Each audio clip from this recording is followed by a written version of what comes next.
Somewhere around your 60th birthday, something changes inside your skin that nobody warned you about. It doesn't happen overnight. There's no single moment you can point to. But one day you notice your skin doesn't bounce back the way it used to. A crease stays a little longer. A bruise takes a little more time to fade. And you find yourself wondering whether this is simply what getting older looks like or whether something else is going on beneath the surface. Here's what's actually happening. After 60, your body's natural collagen production slows down significantly. And for many people, it doesn't just slow down, it starts falling faster than at any other point in life. Collagen is the protein that gives skin its structure, its firmness, its ability to stretch and spring back into place. It's also found in your joints, your blood vessels, and the tissue that holds your whole body together. When collagen production drops, skin doesn't just look different, it behaves differently. Today we're going to talk about why this happens, what your body needs during this stage of life, and one simple habit that many people overlook completely, even though researchers have studied it for years. Before we get into that, a quick note. This video is for general education only. It's not medical advice, and if you have any skin conditions or health concerns, your own doctor or dermatologist always knows your situation best. Now, let's talk about what's really going on beneath your skin after 60. Think of collagen like the scaffolding inside a building. When scaffolding is strong and evenly distributed, the structure holds its shape under pressure. When sections of that scaffolding start to weaken or disappear, the building above it begins to sag, even if nothing else has changed. Your skin works in a similar way. Collagen fibers sit underneath the surface, supporting the layers above them. When you're young, your body replaces old collagen fibers quickly and efficiently. By the time you reach 60, that replacement process has slowed down considerably, and in many people, total collagen content has already declined by a significant percentage compared to their 30s. This is a completely normal part of aging. It happens to everyone, regardless of how carefully they've taken care of themselves. But normal doesn't mean nothing can be done. Understanding why this happens is the first step toward making informed choices about what actually helps and what's simply marketing. Let's talk about why collagen decline speeds up so much after 60. There are several contributing factors, and most of them are things scientists have been studying for decades. The first is simply cellular turnover. Skin cells regenerate constantly throughout your life, but the speed of that regeneration slows with age. Slower turnover means old, damaged collagen fibers stick around longer instead of being replaced with fresh ones. The second factor is hormonal change. For women, the years around and after menopause bring a notable drop in estrogen, and estrogen plays a direct role in stimulating collagen production. Some research suggests that in the years immediately following menopause, women can lose collagen at a faster rate than at almost any other point in life. For men, testosterone also declines gradually with age, and testosterone has its own supportive role in maintaining skin thickness and structure. The third factor is something almost nobody thinks about: cumulative sun exposure. Every hour spent in the sun across your lifetime contributes to a process called photoaging, where ultraviolet light breaks down existing collagen fibers faster than the body can replace them. This is one reason two people the same age can have noticeably different skin. It isn't only genetics, it's decades of exposure adding up quietly in the background. And the fourth factor is nutrition. Collagen isn't created out of nothing. Your body builds it from specific amino acids, and that process depends on having the right raw materials available, along with several vitamins and minerals that act as helpers in the process. When those nutrients are missing or insufficient, collagen production becomes less efficient, even if everything else is working normally. This is exactly where most people get confused, because the supplement industry has spent years promoting collagen powders and pills as the obvious solution. Walk into any pharmacy and you'll find shelves of them, often marketed directly at people over 50. But here's something worth understanding clearly. When you consume collagen protein, whether from a supplement or from food, your digestive system breaks it down into individual amino acids before it's absorbed. Your body doesn't simply transport that collagen directly to your skin and install it. Instead, it uses those amino acids as building blocks alongside amino acids from every other protein source you eat, and then your body decides how to allocate them based on what it needs most at that moment. This doesn't mean collagen supplements are useless. Several studies have shown modest improvements in skin hydration and elasticity with consistent supplementation over many weeks.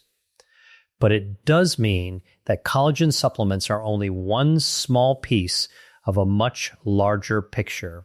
And for many people, there's a simpler, less expensive approach that addresses the root of the problem more directly. That approach involves giving your body what it needs to produce its own collagen efficiently, rather than only supplying finished collagen and hoping your body uses it the way you intend.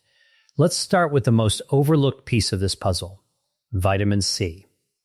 Vitamin C isn't just something people reach for during cold and flu season. It plays an essential, non-negotiable role in collagen synthesis. Specifically, vitamin C is required for two enzymatic reactions that stabilize the collagen molecule's structure. Without adequate vitamin C, your body can produce collagen precursors, but they remain weak and unstable, unable to form the strong triple helix structure that gives collagen its strength. This is actually why, historically, sailors who developed scurvy from vitamin C deficiency experienced wounds that wouldn't heal and skin that became fragile and prone to bruising. Their bodies were producing collagen precursors, but without vitamin C, those precursors couldn't mature into functional collagen. While severe deficiency is rare today, many older adults consume less vitamin C than they realize, particularly if their diet has become more limited or repetitive over the years. The good news is that vitamin C is easy to find in ordinary foods.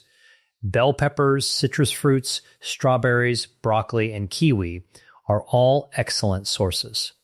A simple habit many people adopt is adding half a bell pepper or a handful of strawberries to a daily meal, which alone can meaningfully support this process.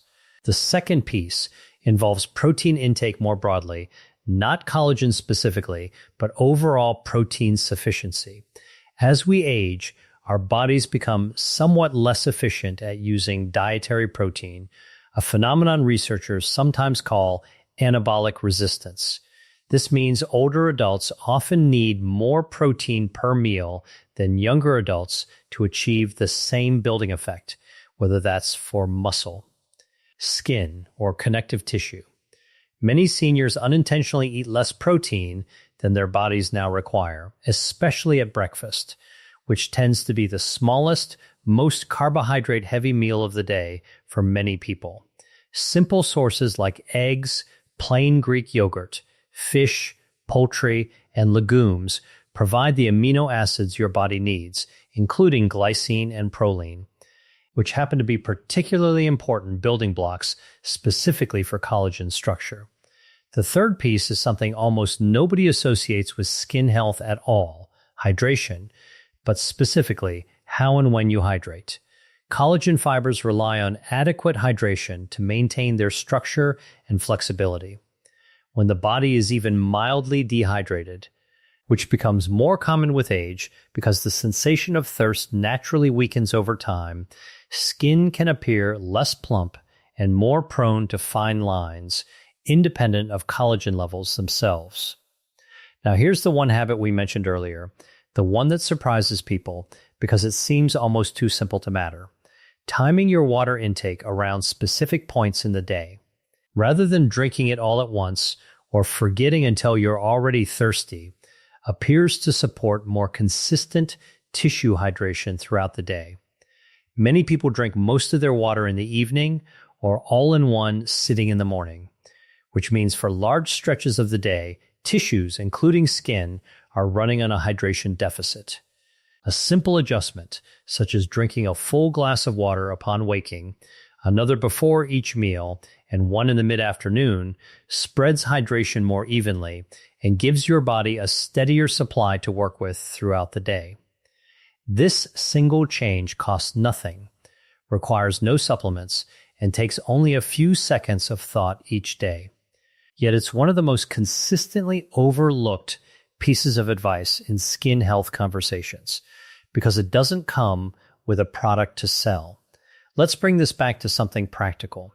Imagine two people, both 68 years old, both with a family history of thinner, more fragile skin as they aged.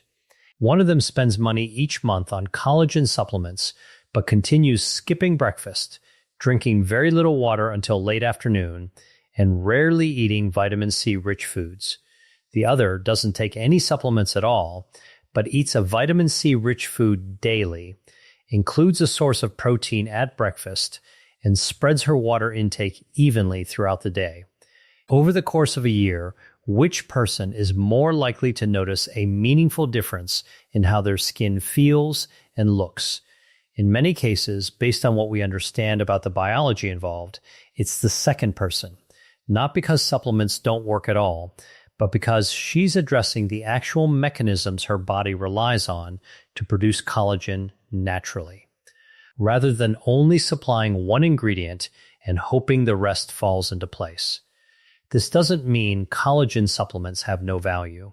For some people, particularly those with very limited dietary variety, they may serve as a helpful addition, but they work best as a supplement to these foundational habits, not as a replacement for them.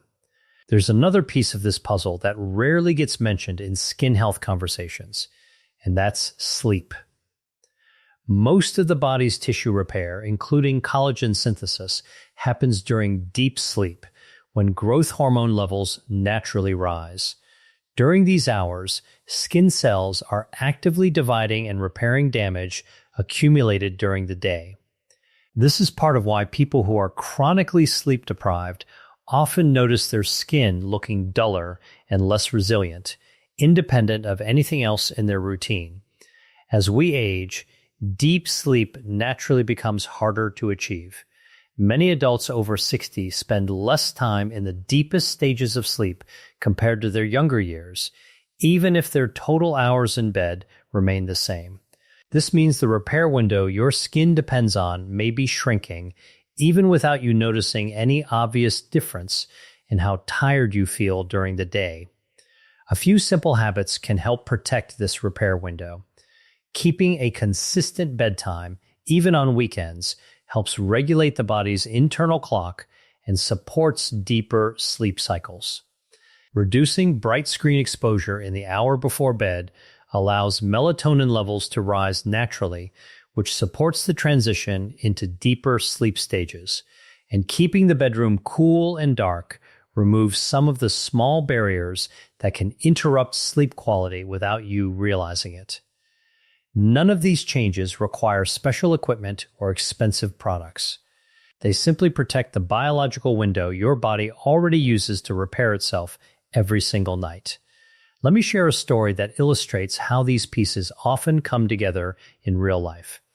Consider someone we'll call Diane, 64 years old, who noticed over the course of a year that her skin seemed to bruise more easily and take longer to heal after small scrapes. Concerned, she mentioned it to her doctor, who reassured her that some of this was a normal part of collagen decline after 60, but also asked a few simple questions about her daily habits. How much water do you drink and when? Mostly in the evening, I forget during the day. How much protein do you eat at breakfast? Just toast and coffee usually. How many hours of sleep do you get? And how consistent is your bedtime? It varies a lot. Sometimes midnight, sometimes 2 a.m. Do you wear sunscreen regularly? Only at the beach. Instead of recommending an expensive supplement regimen, her doctor suggested small, specific adjustments, adding a glass of water first thing in the morning and another before each meal, including eggs or Greek yogurt at breakfast instead of toast alone, setting a consistent bedtime, even if it meant going to bed earlier than she was used to, and applying a broad-spectrum sunscreen daily, not only during outdoor activities. Diane didn't change everything overnight, and she didn't spend any additional money on products.